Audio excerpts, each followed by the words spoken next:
ACL ইনজুরিতে বিশ্বকাপ শেষ রদ্রিগোর। আবেগঘন বার্তা ব্রাজিলিয়ান এই তারকার।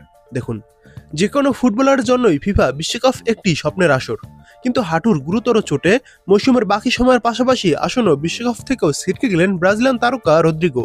আবেগঘন এক বার্তায় স্বপ্নভঙ্গের কথা নিজেই লিখেছেন স্প্যানিশ ক্লাব রিয়াল মাদ্রিদের হয়ে খেলা এই ফরওয়ার্ড। ক্লাব থেকে আগেই নিশ্চিত করা হয়েছিল তাদের ব্রাজিলিয়ান ফরওয়ার্ড রদ্রিগোর ডান হাঁটুতে এসিএল ছিঁড়ে যাওয়ার সঙ্গে মেনিসকাসও ক্ষতিগ্রস্ত হয়েছে। তখন থেকেই সংশয় তৈরি হয় দীর্ঘ সময়ের জন্য তাকে মাঠের বাইরে থাকতে হতে পারে, এমনকি বিশ্বকাপও মিস হতে পারে। চোটের খবর প্রকাশের কয়েক ঘন্টার মধ্যেই সামাজিক যোগাযোগ মাধ্যমে নীরবতা ভাঙলেন রদ্রিগো নিজেও। আবেগঘন এক বার্তায় 25 বছর বয়সী এই ফুটবলার সামাজিক যোগাযোগ মাধ্যমে লিখেছেন, এটা আমার জীবনের সবচেয়ে খারাপ দিনগুলোর একটি। এই চোটকে আমি সবসময় ভয় পেতাম। হয়তো জীবন সাম্প্রতিক সময়ে আমার প্রতি একটু নিষ্ঠুরই হয়েছে। তিনি আরো বলেন, আমি জানি না এই মুহূর্তে আমি এটার প্রাপ্য ছিলাম কিনা, কিন্তু অভিযোগই বা করব কি নিয়ে? জীবনে এত অসাধারণ মুহূর্ত পেয়েছি যেগুলো হয়তো আমি প্রাপ্য ছিলাম না। চোটের ধাক্কাকে ক্যারিয়ারের বড় ধাক্কা হিসেবে উল্লেখ করে রদ্রিগো লেখেন, আমার জীবনেও ক্যারিয়ারে একটি বড় পরিপক্কতা এসে দাঁড়িয়েছে।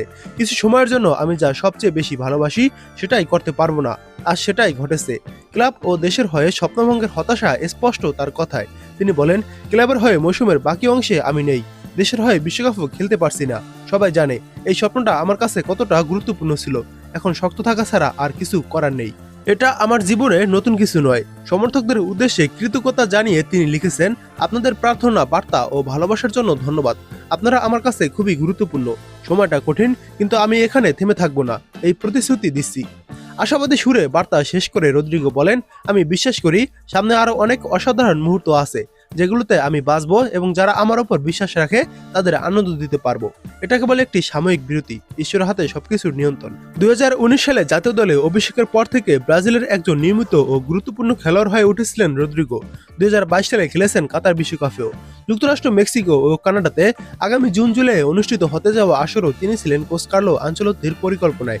তবে হঠাৎ পাওয়া হাঁটুর চোট তাকে ছিটকে দিল ক্যারিয়ারের টানা দ্বিতীয় বিশ্বকাপের মঞ্চ থেকেও।